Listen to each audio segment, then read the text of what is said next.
वो क्वेश्चन है ना, आज भी चलेगा कल भी चलेगा, तो आप मुझे वो कल खत्म करना है, चाहे दुनिया चाहे इधर की उधर हो जाए।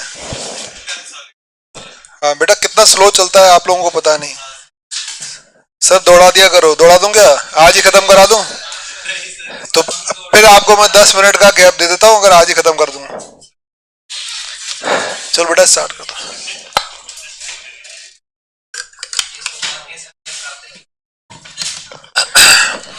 बेटा हम प्राप्ति नहीं होने देंगे।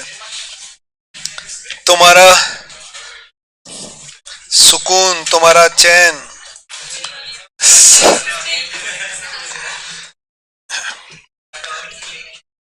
तुम रोज रात को गाना गाते हो, वो मेरी नींद मेरा चैन लौटा दो।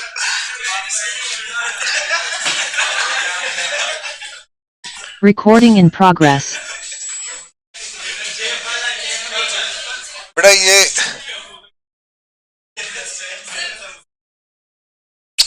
ये फिर हैंग हो गया क्या? नहीं नहीं, करूं इसे?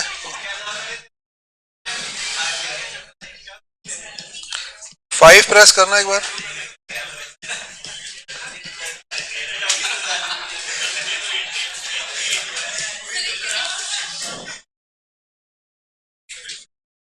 हो गया?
चलो बच्चों,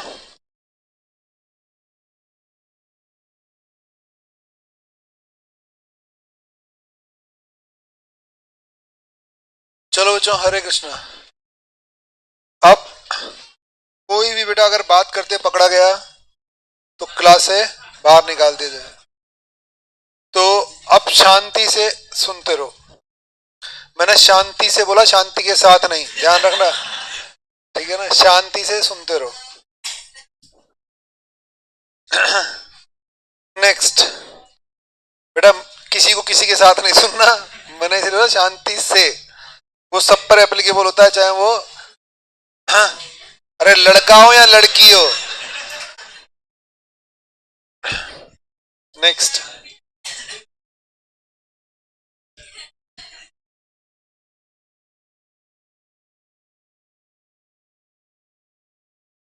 बेटा, शांति है ना? आजा मिल जा। अच्छा बुलाऊं? वो नवीन बुला रही है।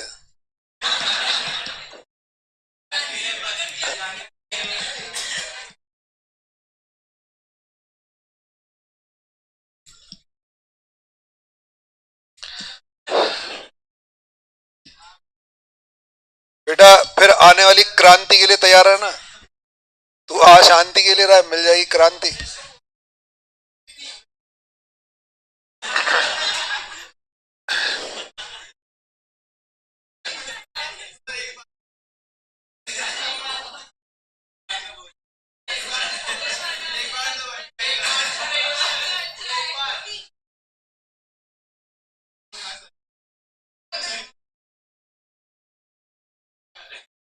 Example number 11। ओम शांति। क्या अभी बताऊं तेरे को क्या है? चलो क्या सर, बेटा हम लोग बात कर रहे थे एग्जाम्पल नंबर 11 की। KP manufacturers are range of the goods which it sell to wholesale. अब बेटा प्लीज रिक्वेस्ट है, देखो अब कोई भी कुछ भी बात नहीं करेगा, कॉन्सेंट्रेट करो। हाँ, 16 से 20 नंबर का क्वेश्चन है, आ चुका है, और हमें कहीं ना कहीं एग्जाम में आएगा तो डेटा बेटा चेंज होने के बाद भी बेटा परेशान करेगा। तो कॉन्सेप्चुअली हम लोगों ने बताओ इस क्वेश्चन पर आने के लिए आपको पता पूरी एक क्लास की बलि चढ़ाई है, ठीक है ना। Next, KP manufactures of the range of goods which is sold to the wholesale customer only for its head office. In addition, head office transfer goods to newly opened branch cost plus 15%. The branch then sell goods to the general public. मुझे नहीं लगता ये para explain करने की बात है बेटा, मैं कल बता चुका क्या बोल रहा है इस पैरा में। वो हेड ऑफिस होलसेलर और ब्रांच को माल बेचता है, ब्रांच को जब बेचता है तो कॉस्ट प्लस 15% पर बेचता है, और वो ब्रांच जनरल पब्लिक को गुड्स बेचती है। फिर सेकंड पैरा में मुझे नहीं लगता मैं पढ़ूं इसे बेटा, दोनों का क्या बता रखा है जीपी, कल हम लोगों ने इसके ऊपर चर्चा कर ली थी बेटा। 30% ही कौन कमा रहा है, हेड ऑफिस कमा रहा है, और 30% ही कौन अर्न कर रहा है, ब्रांच अर्न कर रहा है। समझ में आ रही है बात। Next, KP operates from the rented premises and all the other type of fixed assets क्या है, उसकी लीज पर है। तो ठीक है, इसका मतलब उसके पास कोई भी फिक्स असेट्स नहीं है, क्वेश्चन ने मना कर दिया। द रेंट जो भी उसने पे किया है वो ट्रायल बैलेंस में दिया हुआ है, ओवरहेड्स में क्या फर्क पड़ रहा है, नहीं भी बोलता तो ओवरहेड्स बताओ हम कहाँ ट्रांसफर करने वाले थे, P&L में ट्रांसफर करने वाले थे।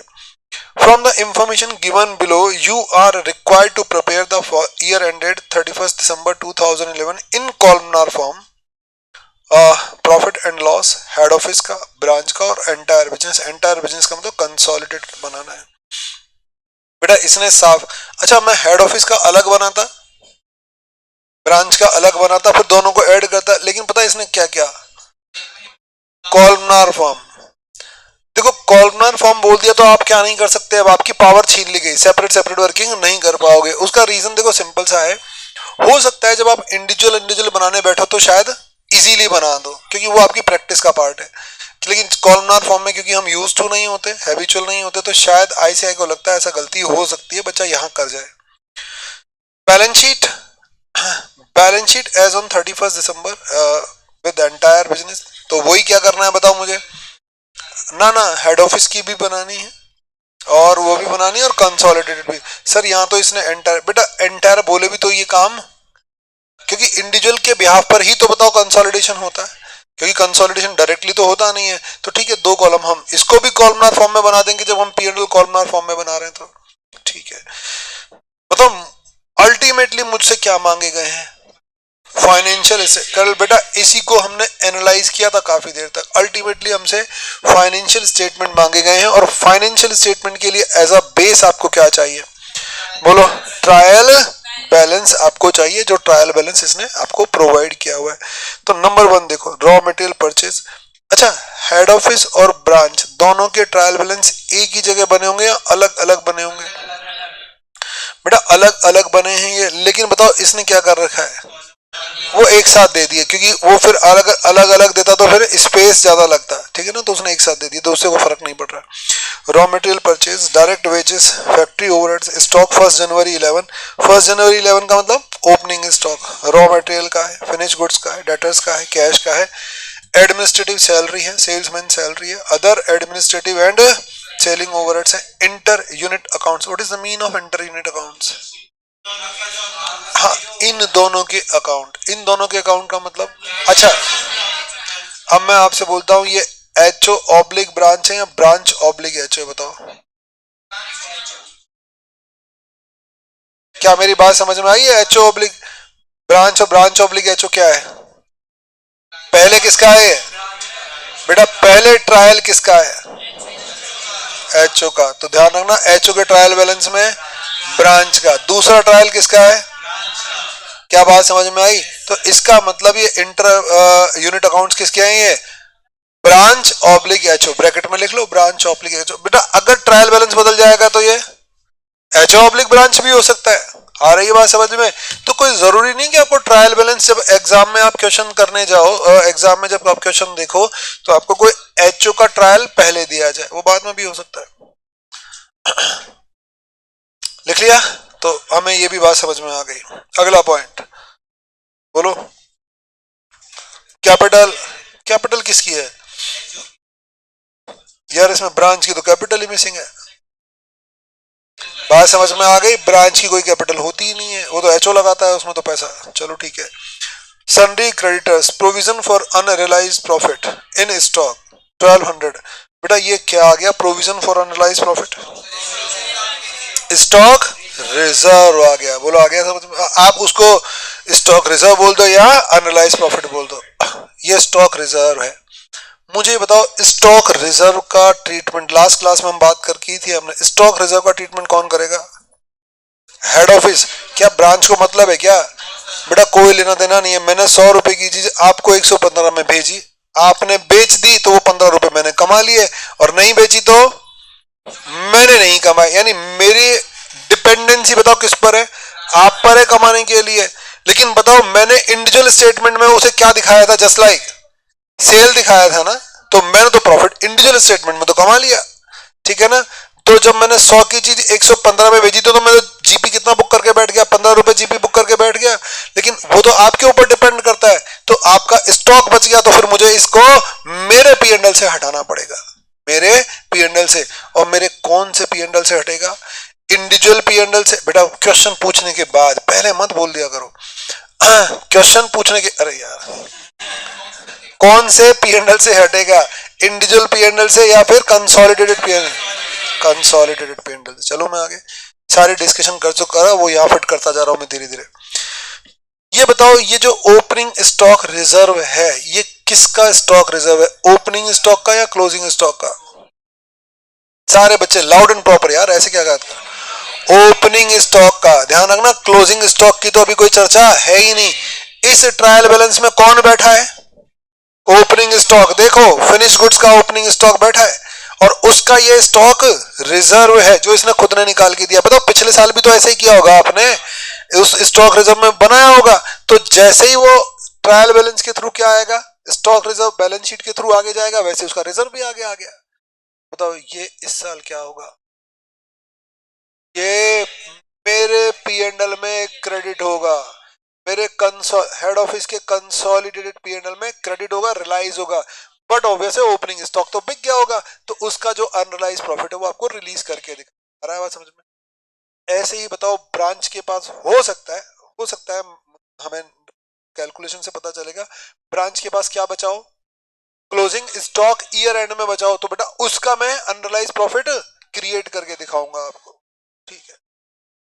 Sales goods and to branch. Sale बताओ कितना, सॉरी कुछ रह तो नहीं गया? Sales goods and to branch कितना? 46,000। Goods received from head office कितना? 44। ये तो गड़बड़ बता रहा है। आ गई बात समझ में? बेटा कुछ ट्रांजिट में होगा शायद। वेरी गुड बेटा कोमल, कुछ ट्रांजिट में रह गया होगा। चलो ये हमारे पास एक ट्रायल बैलेंस है, दोनों के ट्रायल बैलेंस टैली हो गए। अब क्या बोल रहा है? On 28 December 2011, the branch remit 1500 to the head office, and this has not yet been recorded in the head office books. Also, on the same date, head office dispatched goods. The branch invoice at 1500, and these two not been entered into the branch. हाँ बोल रहा है head office ने कुछ पैसा भेजा था जो अभी तक ब्रांच को नहीं मिला है। उसने गुड्स भेजा था, तो ट्रांजिट वाली चीजें बता रहा है। हमें सपना नहीं आएगा बेटा, वो सारी चीजें इंटीमेट की जाएंगी। क्योंकि आप अभी एक बच्चे ने बोला था 44,500 सर कुछ गुड्स, किसी ने बोला था कुछ और। बेटा कुछ गुड्स रिटर्न कर दिए होंगे, अरे आए होंगे, शायद लौटा दिए होंगे। अभी तक किसने एंट्री नहीं डाली होगी? हेड ऑफिस ने। अरे कुछ भी मान सकते हो आप, मैं बोल रहा हूं मैंने रिसीव किया था, लेकिन बेटा ये पिक्चर उसने क्लियर कर दी। भाई साहब इधर उधर दिमाग मत लगाना, ये बात किसकी चल रही है? ट्रांजिट की। क्योंकि शायद एक बच्चे ने रिटर्न भी बोला था बीच में। आ रहा है समझ में? तो बिल्कुल जेन्युइन बात हो सकती है, मैंने आया गुड्स मेरे पास, मैं बोल रहा हूँ सारा गुड्स आया, मैंने लौटा दिया, हेड ऑफिस को नहीं मिला होगा, तो मेरी तरफ से भी तो ट्रांजिट हो सकता है, ठीक है ना। लेकिन उसने इस सारी चीजों को हटा दिया, साहब बता दिया साहब ट्रांजिट की एंट्री आपको ईयर एंड में करनी है। चलो ठीक है, देख लेंगे। It's the company's policy to adjust the item in transit in the books of the recipient. अच्छा ये बात बोलने की जरूरत है क्या? बेटा अगर मैंने भेज दिया तो बताओ किसको मिलने वाला है? आपको।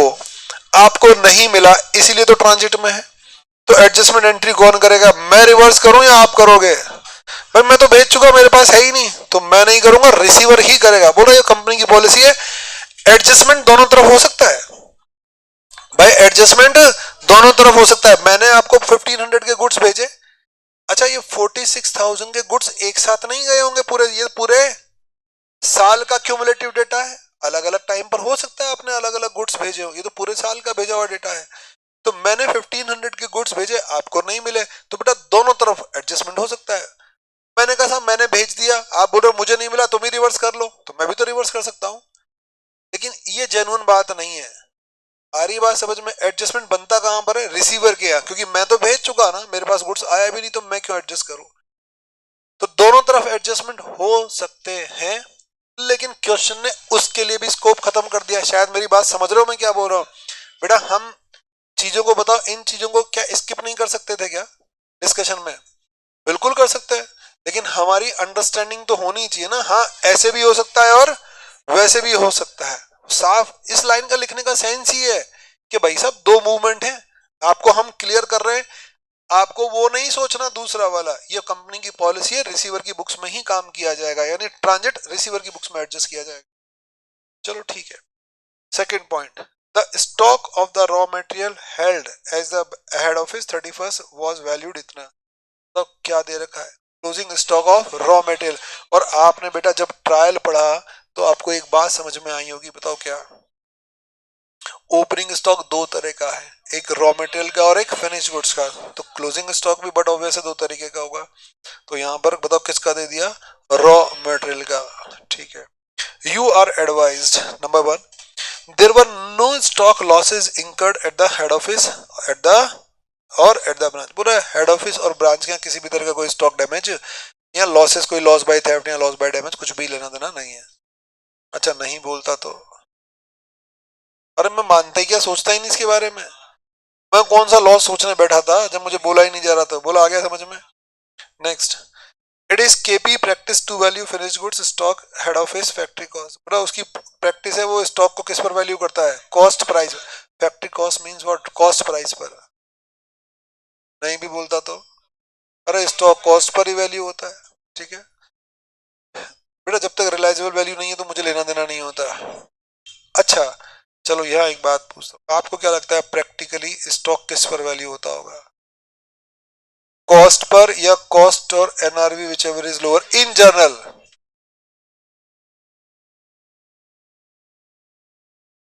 हर साल कौन निकालेगा? अरे तेरे घर की खेती है, हर साल ट्रेडिंग पीरियड कौन बनाएगा? तू तो एनटीटी में सीए बन जा। बोला पिछले साल बना तो दिया तुम्हें। अरे वो एनटीटी बोलेगी क्या हर महीने सैलरी देगा? पिछले महीने सैलरी दे तो दी नहीं? नहीं सैलरी तो हर महीने चाहिए। कमाल की बात कर रहा है बेटा। मैंने कहा कि वैल्यूएशन प्रिंसिपल है तो आपको चेक तो करना पड़ेगा, लेकिन मैंने कहा इन जनरल किस पर वैल्यूएशन होता होगा? Cost per. बेटा एंटिटी बेवकूफ थोड़ी है जो ऐसा गुड्स खरीद के बैठ जाएगी कि उसकी एनआरवी कम हो। समझ में आ रहा है? हम बेवकूफ थोड़ी है। और बेटा अगर एंटिटी ऐसा कर रही है तो उसको फिर दुश्मनों की जरूरत नहीं, खुद ही बर्बाद हो लेगी अपने आप ही। उसको कॉम्पिटिटर की जरूरत नहीं है मार्केट में, वो तो खाली स्टॉक खरीद खरीद के बर्बाद हो लेगी। समझ में आ रहा है? आप प्रैक्टिकली जब भी जाओगे, हालांकि हमें वेरिफिकेशन करना पड़ता है, स्टॉक का फिजिकल वेरिफिकेशन होता है और मार्केट वैल्यू से कंपैरिजन भी होता है, लेकिन बताओ 90% या मोर देन 99% केसेस में वैल्यूएशन किस पर होगा? प्रिंसिपल तो है लेकिन वैल्यूएशन कॉस्ट पर होगा, क्योंकि एंटिटी में बड़ा स्मार्ट लोग बैठे होते हैं, वो ऐसे इन्वेंट्री की भीड़ इकट्ठी नहीं करते जिनका वैल्यूएशन आपको एनआरवी पर करना पड़ जाए। बेटा अगर इन्वेंट्री एनआरवी पर वैल्यू होना स्टार्ट हो जाए एंटिटी की, तो आपको नहीं लगता एंटिटी बर्बाद हो रही है धीरे धीरे खुद ही? समझ में आ रहा है? ठीक है एक प्रिंसिपल है, लेकिन मोस्टली बताओ वैल्यूएशन कॉस्ट पर ही होता है। Next, there were no opening और क्लोजिंग स्टॉक ऑफ WIP। बोलो बेटा, क्या आपको लगता है पॉइंट नंबर 3 जरूरी था? समझ में आ रहा है? बिना मतलब जो मन में आ रहा है बेटा, ये किसी बड़बोले आदमी ने बनाया क्वेश्चन। सर आपकी तरह नालायक हो, मेरे पे इल्जाम लगाते हो। ठीक है, मेरी तो मजबूरी है बेटा, बोलते रहना, इसलिए बोलता हूँ। सर हमारे मन की बात बोल देते हो आप। मैं तो बोल रहा हूँ ना, तो तुम लोग यही सोचते हो बस, ये कितना डैश डैश है, ये कितना डैश डैश है ना? आ रही बात तो मुझे पता है तुम टीचरों की आज की तारीख में क्या औकात है। ठीक है, नेक्स्ट नेक्स्ट। बेटा तेरे को सवालों के बारे में तो कुछ नहीं पता होता, मेरे मन की बात। मैं बेटा हर साल हर हफ्ते रेडियो पर आता हूँ मन की बात करने, वहां आ जाएगा। तू और मैं एक दूसरे की फोटो देखते हुए मन की बात करेंगे। ठीक है, चल। Branch employees are entitled to a bonus 156 under a bilateral agreement. अब कौन सा एग्रीमेंट है, उसकी ऐसी की तैसी एग्रीमेंट। वो बोल रहा है 156 बोनस देना है। देखो बोनस में ना शर्म नहीं आ रही इनको। 156 बोनस भी, मतलब बोनस शर्मा जाए इस वर्ड को सुनकर। 156 बोनस तो हद हो रही है। चलो अब, अच्छा करना क्या ये तो बताया नहीं इसने। चलो बेटा मैं तो वैसे ही पूछ रहा था, ऊपर बता दो दिया। इतना गुस्सा होने की जरूरत नहीं है, मैं तो वैसे ही, आप लोग कहीं भावनाओं में तो नहीं बह गए, मैं तो पूछने के लिए।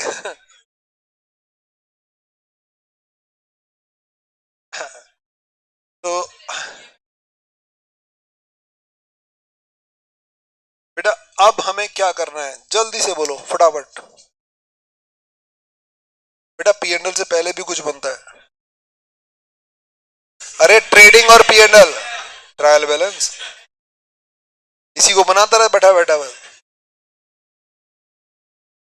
बेटा सीरियसली बताओ, क्या मैं सीधा ट्रेडिंग P&L बनाऊं क्या?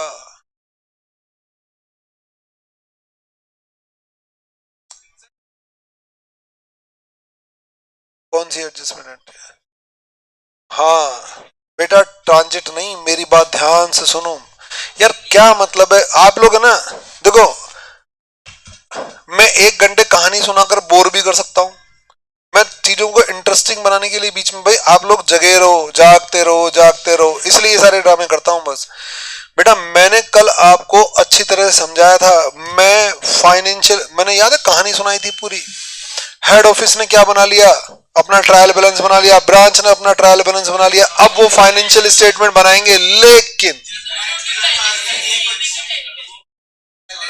अबे ऑल एसेट और लाइबिलिटी कहां से आ गई बेटा? हाँ वो मैच करते जो, ये क्या, ये कैसे मैच कर रहा है? अधूरी बेटा याद है मैंने कहा था, और वो भी सबके। बेटा ये बताओ,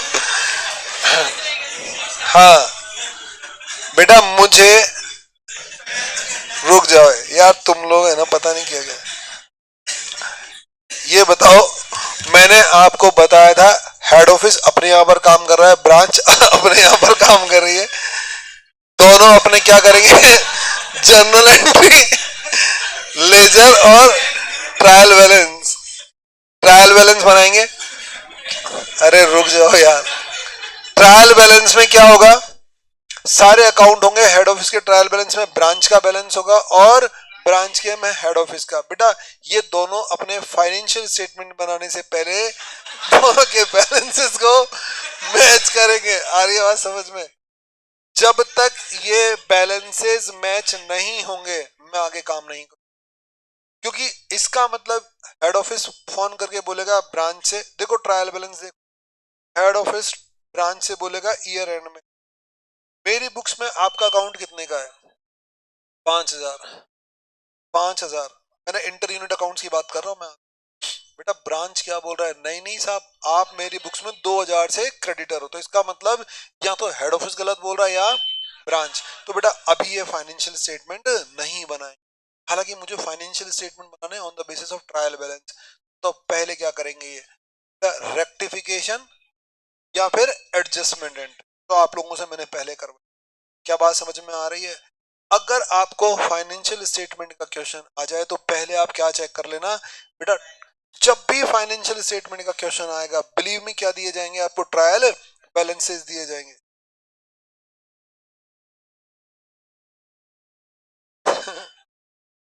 क्या दिए जाएंगे आपको? ट्रायल बैलेंसेस दिए जाएंगे। तो बेटा ट्रायल बैलेंस में आपको क्या करना है, सबसे पहले बैलेंसेस चेक करने, आगे फर्दर कोई भी एक्टिविटी करने से पहले। चलो मैं आगे, अब मैं यहां पर इनके पहले क्या कर लेता हूं बेटा, रेक्टिफिकेशन और बोलो एडजस्टमेंट वर्क। चलो लिखो, सबसे पहले हम लोग यहां पर रेक्टिफिकेशन और एडजस्टमेंट वर्क करेंगे। नंबर 1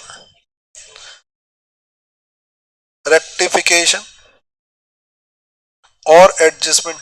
बेटा अब हम, हो सकता है बताओ इसमें क्या हो, दोनों के जो बैलेंसेस डिफरेंट आ रहे हैं उसमें हो सकता है कुछ गलतियां हो या फिर कुछ एडजस्ट, गड़बड़ और गलती एक ही या फिर कुछ एडजस्टमेंट पेंडिंग हो, दोनों में फर्क है। एडजस्टमेंट का मतलब एरर नहीं है, ठीक है ना। अब बताओ किसकी बुक्स में, इन द बुक्स ऑफ एच। ये आपकी बुक नहीं कर रही है, आपकी बुक डायरेक्टली डील कर रही है, इसीलिए बेटा मैंने आपको क्या बताया था, सारी पिक्चर पूरी दिखाई थी पहले आपको, क्योंकि बुक आपकी डायरेक्टली डील करती है। फिर बच्चा बोलता हो कैसे रहा है, तो मैंने वो आपको कहानी सुना दी थी। इन द बुक्स ऑफ ब्रांच, क्या दोनों की बुक्स में जो कुछ गड़बड़ चल रही है वो कहीं मेंशन की गई है क्वेश्चन में, बोलो हाँ। पॉइंट नंबर, बेटा बिलीव मी हमेशा मेंशन करेगा, हमें सपना थोड़ी आ रहा है क्यों गड़बड़ है, वो मेंशन करेगा पॉइंट नंबर 1 में। बोल रहा है हमने 28 दिसंबर को the branch remit 1500 to head office and this has not been recorded in head office book. बताओ किसने भेजा था, इसकी बुक्स में किसको नहीं मिला, तो एचओ को मैं रिक्वेस्ट करूंगा, मैं एचओ से बोलूंगा एचओ मैंने भेजा था मैंने 1500 भेजे थे, आपको मिले क्या, वो बोला नहीं मिले, तो मैं रिक्वेस्ट करूंगा प्लीज एक एंट्री डाल दो, शायद कुछ समय बाद मिल जाए। तो बेटा ये एचओ डालेगा entry, cash in transit, cash in transit, account debit to branch. ये मेरे कहने पर बेटा उसने एंट्री डाल दी, खत्म।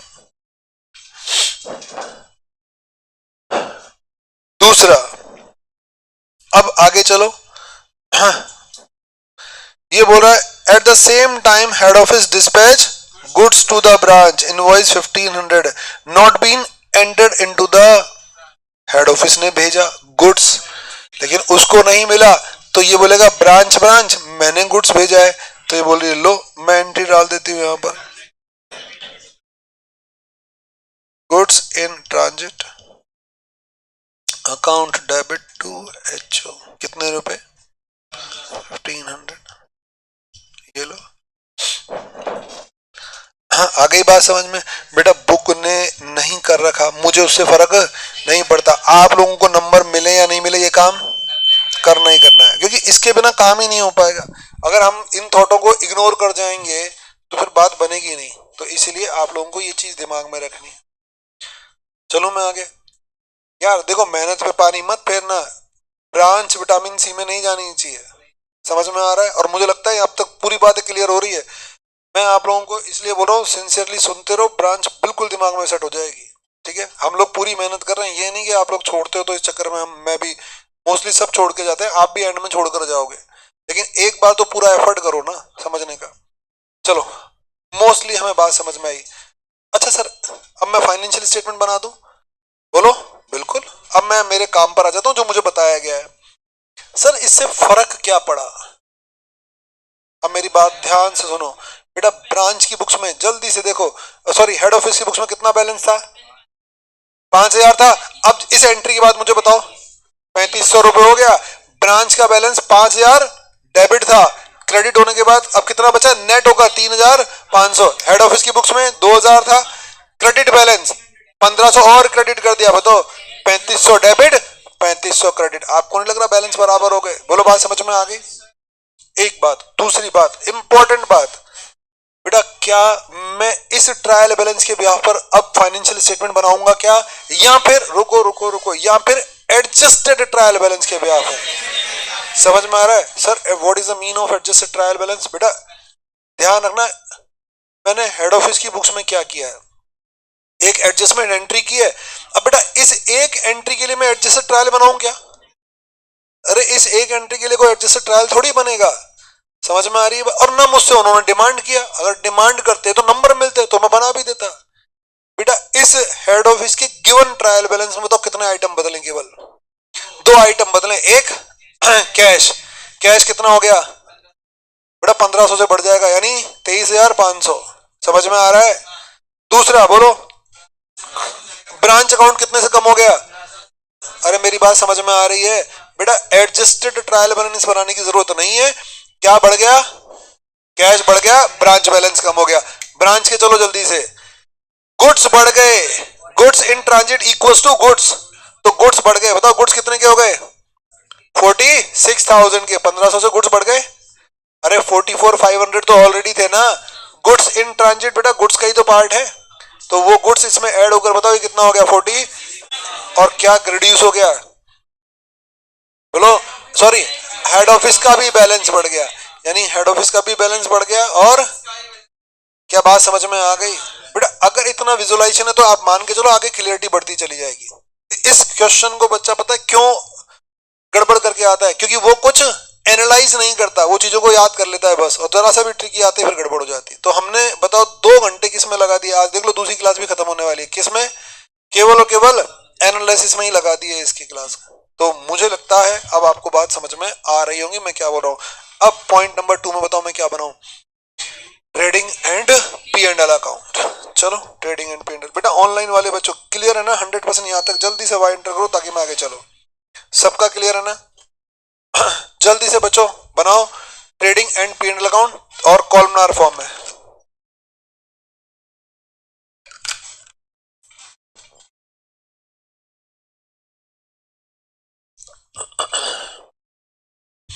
बेटा trading and P and L account, अब मैं लिख नहीं रहा ऊपर या फिर स्पेस कम पड़ जाए। Trading and P and L account,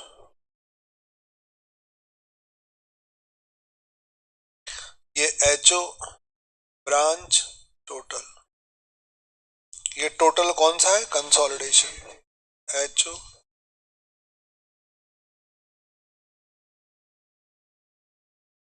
branch,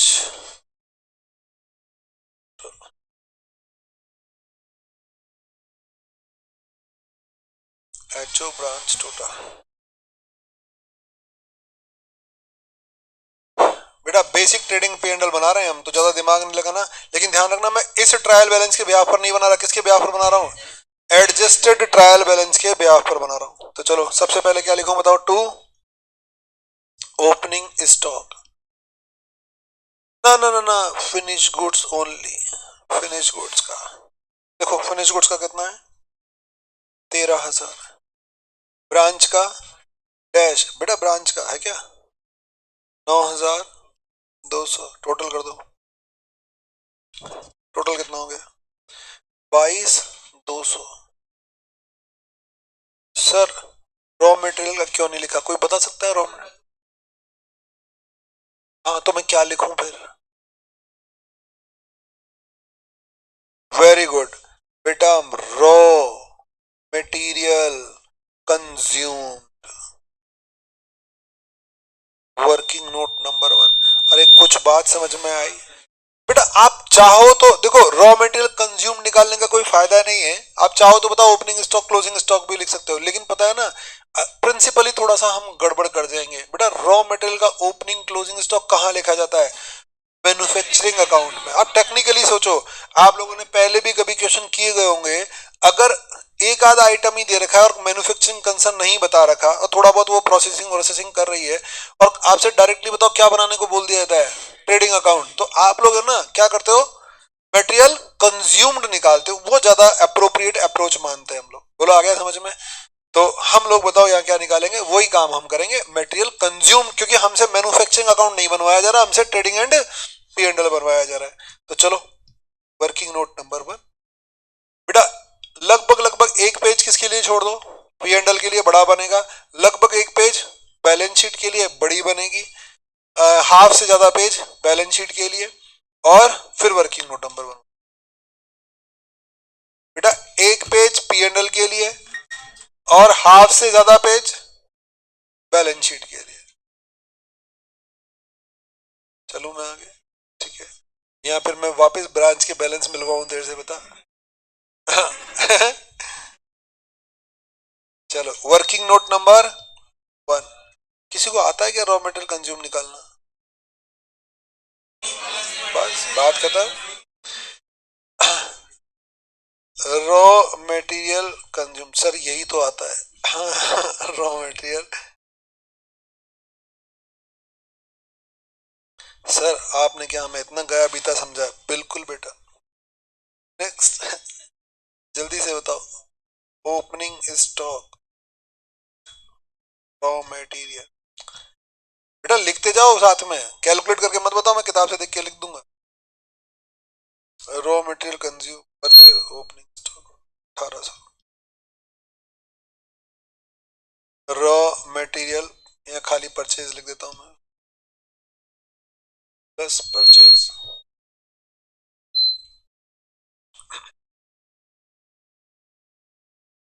35,000।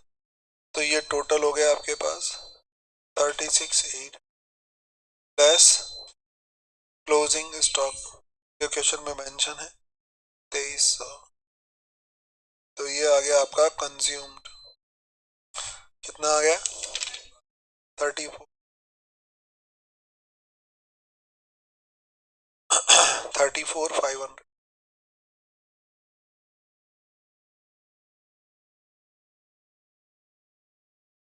34,500 हमने सफिशिएंट मार्जिन ड्रॉप करने के बाद ये एक वर्किंग नोट बना दिया। और अब हम चलते हैं हमारे रॉ मटेरियल कंज्यूम्ड में।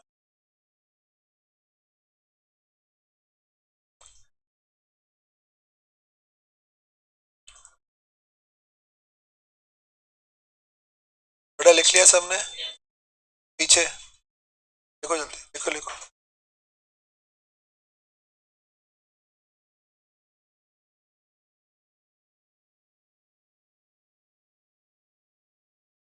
बेटा 34,500, 34,500 कंज्यूम्ड आ गया, हो गया 34,500 कंज्यूम्ड आ गया ये।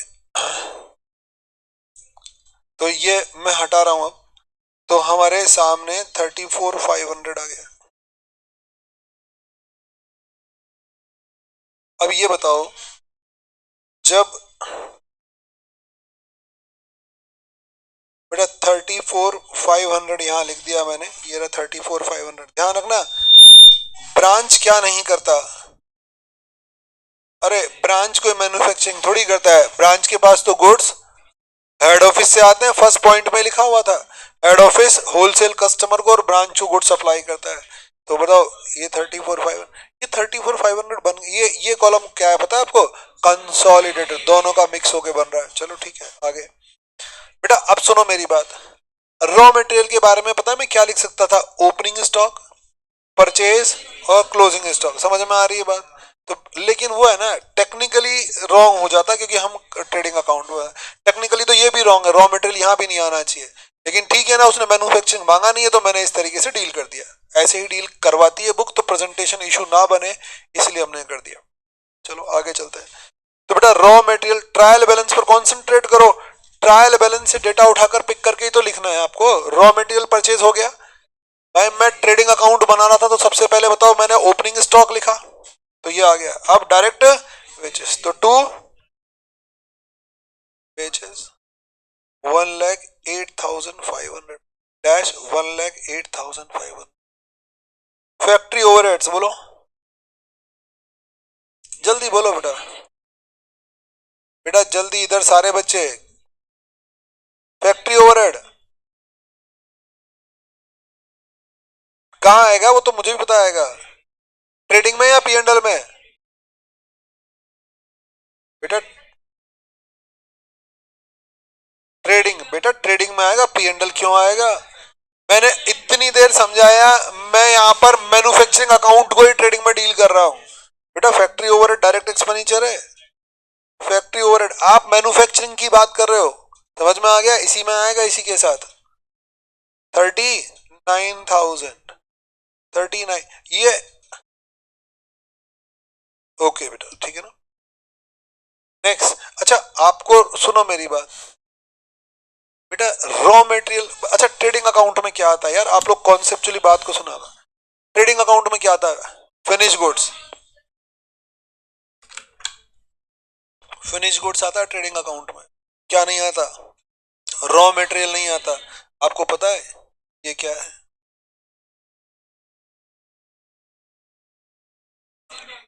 आपको पता है ये क्या है? Finish goods. नालायकों, हाँ तो बनाने में इतना लगा बेटा, प्रॉपर वर्ड यूज करो ना। ये क्या है? और अभी मैंने आपसे क्या कहा, ट्रेडिंग अकाउंट में क्या आता है? Finish goods. और मैं पूछ रहा हूं ये क्या है? जो बनाया है। तो बेटा फिनिश गुड्स ही हुआ ना। समझ में आ गई बात बेटा? इसीलिए बताओ मैंने रॉ मटेरियल का क्या स्किप कर दिया, सब कुछ स्किप कर दिया। Opening stock, purchase, closing stock सब स्किप करके मैंने ये दिखा दिया। तो ये रॉ मटेरियल है, ठीक है ना। ये रॉ मटेरियल है और ये इस पर वेजेस लगी और ये इस पर ओवरहेड लगे और ये फिनिश गुड्स बन गया। समझ में आया?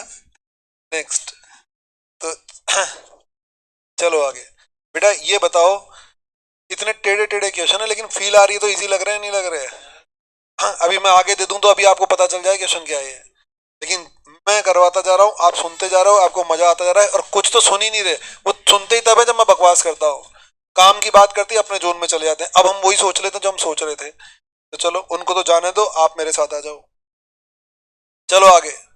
स्टॉक हो गया, रॉ मटेरियल हो गया, फिनिश गुड्स हो गया, डेटर्स काम किया, कैश, हाँ admin salary, salesman, overhead, selling, inter unit account मतलब नहीं है, कैपिटल मतलब नहीं है, क्रेडिटर्स मतलब नहीं है, प्रोविजन फॉर अनरियलाइज प्रॉफिट मतलब नहीं है, सेल्स। हाँ बेटा प्रोविजन फॉर अनरियलाइज प्रॉफिट अभी अभी डिस्कस कर दिया, पी एंड एल में आएगा। तो अभी तो मैं ट्रेडिंग ही बना रहा हूँ। हाँ सेल्स, मैंने सारी चीजें पहले डिस्कस कर दी इस क्वेश्चन की। सेल्स किसके लाद दो? अच्छा 2 लाख। ये आवाज में, चलो 2 लाख और 65,200। नेक्स्ट, आगे चलो। गुड्स सेंड टू ब्रांच किसके लिए सेल है?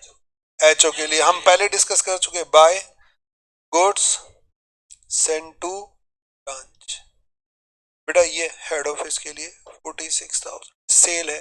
बताओ अगर इसने सेल किया तो ब्रांच ने परचेज किया। हम सेल और केवल अंडरस्टैंडिंग के लिए वर्ड यूज कर रहे हैं, बाकी इसके लिए सेल तो उसके लिए जस्ट लाइक परचेज। तो टू गुड्स, हाँ गुड्स फ्रॉम एचओ, बोलो कितना? बेटा 46 ही होगा, मैं एडजस्टमेंट कर चुका। अब यहाँ 44,500 मत बोल देना। समझ में आ गया? मैं इस ट्रायल बैलेंस के ब्याह पर काम नहीं कर रहा। हाँ अगर आपको ज्यादा ही समस्या होती है तो बताओ क्या दिखा सकते हो आप? 44,500 रिसीव्ड और 1,500 इन ट्रांजिट, बस इससे ज्यादा एक्सेप्टेबल नहीं है। क्या बात समझ में आ गई? क्योंकि मैं इस ट्रायल के ब्याह पर काम नहीं कर रहा, मैं एडजस्टेड के ब्याह पर काम कर रहा हूं। आप यहाँ ब्रेक करके दिखा सकते हो, बाकी आपको डायरेक्टली दिखाना होगा। चलो मैं आगे। अच्छा ये बताओ, क्या ये हम डिपार्टमेंट में कहीं ना कहीं पढ़ गए? Internal transfer, just like internal transfer. मुझे बताओ क्या मैं यहां पर, रुको रुको, टोटल के कॉलम में दिखाऊं क्या? बेटा मैंने आपको, अगर दिखा दोगे तो कोई गड़बड़ नहीं है क्योंकि फर्क नहीं पड़ रहा। लेकिन पता है मैंने आपको डिपार्टमेंट में बताया था कि कंसोलिडेटेड ट्रेडिंग अकाउंट में एक दूसरे को जो भेजा जाता है वो रिपोर्ट नहीं करना चाहिए। तो आपको लगता है मैं स्किप कर दूं ज्यादा बेटर है? ये बेटा ज्यादा सुटेबल प्रेजेंटेशन है। क्या मेरी बात समझ में आई? अगर आप 46 दिखा भी देते हो तो कोई इशू है नहीं, क्योंकि वो अपने आप नलीफाई हो जाएगा इम्पैक्ट लेने के बाद। नेक्स्ट, ये पहला पॉइंट हो गया। दूसरा पॉइंट रॉ मटेरियल का स्टॉक डील कर लिया। तीसरे पॉइंट में कुछ है नहीं और वो जो बोनस है वो P&L में आएगा। तो बताओ मेरा क्या बन के तैयार है, ट्रेडिंग अकाउंट बनकर तैयार है। तो बाय क्लोजिंग स्टॉक। और आपको पता है, बताओ ये क्लोजिंग स्टॉक किसका है, फिनिश गुड्स का, क्योंकि मैं ट्रेडिंग अकाउंट में फिनिश गुड्स की बात कर रहा हूँ, फिनिश गुड्स का। और बेटा फिनिश गुड्स का क्लोजिंग स्टॉक मुझे नहीं दे रखा, तो 2GP। अगर मेरे पास बताओ क्या आ जाए बेटा, मैंने आपको पहले भी कहा है ट्रेडिंग अकाउंट में GP always as balancing figure आएगा। तो आप कभी इसमें तो दिमाग ही मत लगाया करो। और आप बोलो सब परसेंटेज दे रखा है, हम निकाल भी देंगे तो भी बेटा नंबर कट जाएंगे। आपको काम किस पर करना पड़ेगा, क्लोजिंग। इसे तो एज बैलेंसिंग फिगर ही लेना है, चाहे परसेंटेज दे रखा है या नहीं दे रखा। मेरे पास पावर नहीं है कि इसको मैं बैलेंसिंग फिगर, सॉरी इसको मैं कैलकुलेट करके क्लोजिंग स्टॉक को बैलेंसिंग फिगर निकाल दूं। क्या बात समझ में आ रही है मेरी बात? तो बेटा मैं इस पे दिमाग नहीं लगाऊंगा। हालांकि मुझे परसेंटेज दे रखे, मैं 2 मिनट में इसे कैलकुलेटर पर ही कैलकुलेट कर सकता हूं, लेकिन फिर वही है, मार्क्स नहीं मिलेंगे। तो मैं क्लोजिंग स्टॉक पर दिमाग लगाऊंगा और ये बैलेंसिंग फिगर में अपने आप आ जाएगा। क्या सारे बच्चों को बात समझ में आ गई? बताओ ट्रेडिंग अकाउंट बिल्कुल कंट्रोल में है और आप स्पीड से बना भी सकते हो इसे, कुछ भी ऐसा नहीं है जो आपको समझ में नहीं आया हो। बेटा ऑनलाइन वाले बच्चे सारे बोलो क्या यहां तक की कहानी क्लियर? ऑन सब बच्चे बेटा, क्योंकि बहुत लंबा समय लगा है। हाँ सर सबका क्लियर है। अब बताओ मुझे क्या निकालना है बेटा, closing stock of head office और क्लोजिंग स्टॉक ऑफ ब्रांच। समझ में आ रही है बात? ठीक है ना। अब मैं किसका कैलकुलेट करके दिखा रहा हूं आपको, हेड ऑफिस का। ठीक है ना, हेड ऑफिस का मैं कैलकुलेट करके दिखाता हूं। यहां पर वर्किंग नोट के लिए हम जा रहे हैं, वर्किंग नोट नंबर नेक्स्ट बेटा, calculation of the closing stock. मेरे साथ ही लिखते रहो, नहीं समझ में आया तो पूछ लेना, क्योंकि इतना समय है नहीं कि आपको फिर लिख के नोट करवाया जाए। क्लोजिंग स्टॉक ए, मैं 2 कैलकुलेशंस कर दूंगा यहीं पर ही। बताओ किसका, बोलो। एचओ, पहले मैं एचओ का निकाल रहा हूं। ठीक है,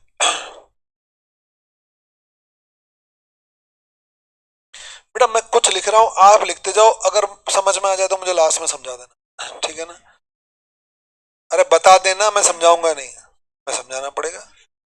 फिर तू किस बात के पैसे लेगा है, तेरी ऐसी की तैसी है, सारे विचार आ गए होंगे तेरे दिमाग में।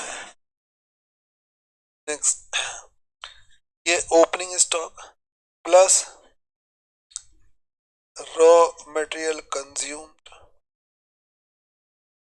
प्लस वेजेस प्लस, सर आप तो देख देख के लिख रहे हो, ओवरहेड ओवरहेड।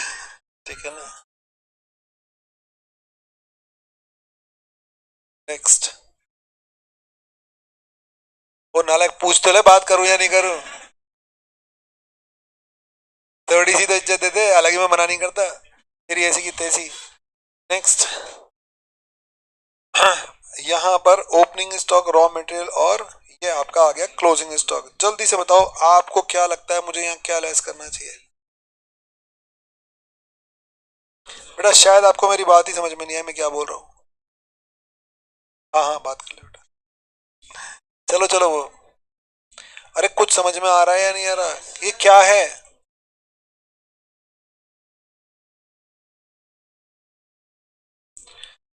सुनो बेटा, मुझे क्या निकालना है क्लोजिंग स्टॉक, मेरी बात ध्यान से सुनना।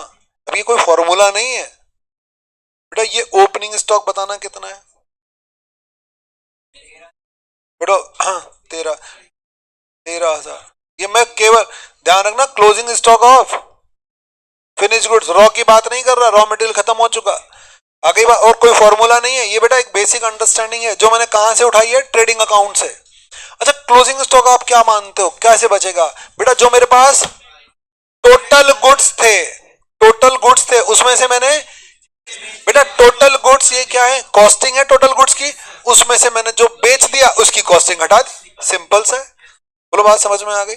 मैंने इसीलिए कहा था फॉर्मूला देख के बात समझ में आ जानी चाहिए, नहीं आया तो मैंने अब बता दिया आपको। मैंने बेटा ये क्या लिखे हैं, टोटल गुड्स और उसमें से क्या निकाल दिया, जो बेचे हुए गुड्स हैं उनकी कॉस्ट निकाल दी। तो चलो टोटल कॉस्टिंग निकाल देते हैं इसकी।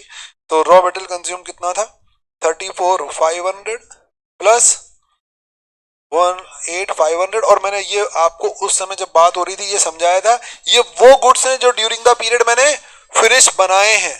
ये मेरे पास ओपनिंग स्टॉक है। बेटा पीछे समझ में आ रही है बात, ये बेटा फिनिश गुड्स मेरे पास पहले से था, ये मैंने ड्यूरिंग द पीरियड बना दिया, इसमें से मैंने कितना बेच दिया वो मुझे डिसाइड करना है। बात खत्म। आ रही है बात समझ में। अब बताओ मुझे क्या नहीं पता, COGS नहीं पता, बोलो आ गई बात समझ में। अब मुझे बताओ क्या निकालना पड़ेगा, COGS निकालना पड़ेगा। और बेटा एक चीज और लेस कर दूं, कोई बता सकता है क्या लेस कर दूं? अब यार इतना गाइड करने के बाद तो फिर क्या मतलब है यार, ऐसे तो फिर कैसे बात बनेगी। आप क्या चीज, हाँ बेटा ये बताओ कॉस्ट ऑफ गुड्स सोल्ड कौन सा है जो मैंने इतना कनेक्ट करने के बाद बेटा जो मैंने बेचा है, क्या मैंने सारे गुड्स बेचे हैं? Cost of goods send to branch, अरे कुछ गुड्स ब्रांच को भी तो भेजे थे, ये मैंने 30% पर बेचा था, ये मैंने ऑन सेल्स, ये मैंने कॉस्ट प्लस 15% पर। तो बेटा मेरे पास से दो गुड्स का मूवमेंट हुआ है। कॉस्ट ऑफ गुड्स सोल्ड तो मैं उसे बोलूंगा जो मैंने किसी को बेचा। क्या मेरी बात समझ में आई? बेटा ये तो बेसिक अंडरस्टैंडिंग है, कितना गुड्स आया, कितना गया, कितना बच गया। आप ट्रेडिंग अकाउंट देखो, आप ट्रेडिंग अकाउंट ही नहीं देख रहे, आप सामने देखे जा रहे हो, इसलिए आप कनेक्ट नहीं कर पा रहे। सारे बच्चे ट्रेडिंग अकाउंट देखो, मैं ट्रेडिंग अकाउंट से फिगर ले रहा हूं, आप लोगों को लग रहा है मैं कोई फॉर्मूला बना रहा हूं। भाई साहब देखो, opening stock of finish goods 13,000, raw material मैंने आपको बताया था वो रॉ मटेरियल मेरे काम का नहीं है, उस पर वेजेस लगी, उस पर फैक्ट्री ओवरहेड लगे, वो फिनिश गुड्स, वो टोटल गुड्स हो गए। तो बताओ ये क्या हो गए, टोटल गुड्स। इसमें से कितने के गुड्स गए? बेटा मैंने कुछ गुड्स तो बेचे थे और कुछ गुड्स ब्रांच को भेजे थे, तो दोनों की कॉस्टिंग हटा देता हूं, और दोनों की कॉस्टिंग हटाने के बाद बताओ क्या आ जाएगा, जो गुड्स बच गया मेरे पास। क्या बात समझ में आ गई? बेटा हम लोग इंश्योरेंस क्लेम में बहुत काम करके आए, क्या जो गुड्स थे आए, जो गुड्स गया उसमें से प्रॉफिट हटा दो तो कॉस्ट से कॉस्ट कंपेयर हो जाएगा। ये दोनों में मर्ज इसलिए नहीं कर पा रहा क्योंकि एक को तो मैं कॉस्ट ऑफ गुड्स सोल्ड बोलूंगा और एक को मैं ब्रांच को भेजा गया गुड्स बोलूंगा, और दोनों के प्राइसेस अलग अलग हैं। पीछे बेटा क्लियर हो गया? अब ये कोई फॉर्मूला नहीं है जो आप फॉर्मूला बना के इसे रटने बैठ जाओ, बेटा ये बेसिक अंडरस्टैंडिंग है किसकी, ट्रेडिंग अकाउंट की। चलो यहां तक क्लियर है सबका? अब लिख लो। अब बेटा मुझे दो पर काम करना है, बताओ किस पर? एक नोट नंबर 1, थोड़ा सा मार्जिन यहां ड्रॉप कर देना, नोट नंबर 1 COGS। COGS क्या होता है? Sales minus GP. सेल्स कितना है? 2 लाख, और जीपी कितना है? 30% ऑन सेल। बेटा क्वेश्चन में मेंशन है सेकंड पैरा में, तो 30%, 30% ऑन सेल्स निकाल देना, कितना हो गया? 60,000। तो बताओ मैंने कितनी कॉस्टिंग के गुड्स बेचे? 140। भाई सब लिख दो, 140 हटा दो यहां से, एक गुड्स और माइनस करना है, दूसरा नोट इसमें लगा दो, cost of goods send to branch. बताओ क्या होगा? ठीक है ना, transfer price minus profit margin. ये कोई फॉर्मूला लिखने की जरूरत नहीं, मैं तो आपकी अंडरस्टैंडिंग के लिए बता रहा हूं, आप डायरेक्ट कैलकुलेशन भी कर सकते हो। बताओ ट्रांसफर प्राइस कितना था? 46,000, मार्जिन निकाल दो, 46 डिवाइडेड बाय 115 इंटू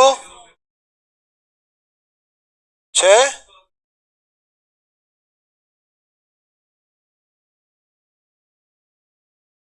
बेटा फॉर्मूला जो लिखा है उसे डायरेक्ट कैसे निकालोगे जब मार्जिन निकाल रहे हो ऊपर? हाँ तो वैसे कर दो, कोई दिक्कत नहीं है। आ गया? जल्दी से बोलो कितना आ गया? 40,000। ये 40,000 यहां से हटा दो। तो जो ब्रांच को गुड्स भेजे थे उसकी कॉस्ट 40,000 थी, जो कस्टमर को गुड्स भेजे उसकी कॉस्ट 140, डिफरेंस निकाल दो।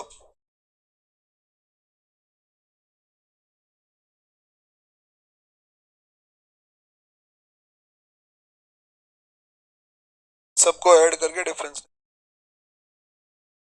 15,000 एक बार देख लेते हैं। हाँ 15,000 आ गया ऐसे ही। ये 15,000 बताओ कहाँ लिख दो ले जाकर, ट्रेडिंग अकाउंट में ले जाकर लिख दो। केवल और केवल किसका आया है अभी, हेड ऑफिस का आया है, ये केवल हेड ऑफिस का है। हाँ बोल बेटा। बेटा transfer price minus margin, margin का तो प्रॉफिट लिख दे, ये transfer price minus profit. Transfer price कितना था, अब मैं से सेल्स प्राइस तो बोलूंगा नहीं, और मैंने कहा ना ये आपको लिखने की जरूरत, ये मैंने समझाने के लिए लिखा है, आप चाहो तो समझाने के लिए लिख भी सकते हो, बाकी स्किप भी कर सकते हो। तो जिस प्राइस पर ट्रांसफर किया उसको मैंने प्रॉफिट से एलिमिनेट कर दिया। क्या सबको अच्छी तरह समझ में आ गया? अच्छा ये बताओ क्या कोई मैंने यूनिक फॉर्मूले बनाए हैं क्या? बेटा मैंने ट्रेडिंग अकाउंट की मॉनिटरिंग करके लिखा है यहाँ पर, अगर आप ट्रेडिंग अकाउंट पर थोड़ा सा कॉन्सेंट्रेट करो तो आपके पास सारी चीजें हैं। चलें आगे, क्या यहां तक क्लियर? बेटा इससे आगे की बात कल की क्लास में करेंगे, आज तो नहीं होगा। ऑनलाइन वाले बच्चों जल्दी से बोलो बेटा सबका क्लियर है ना यहाँ तक?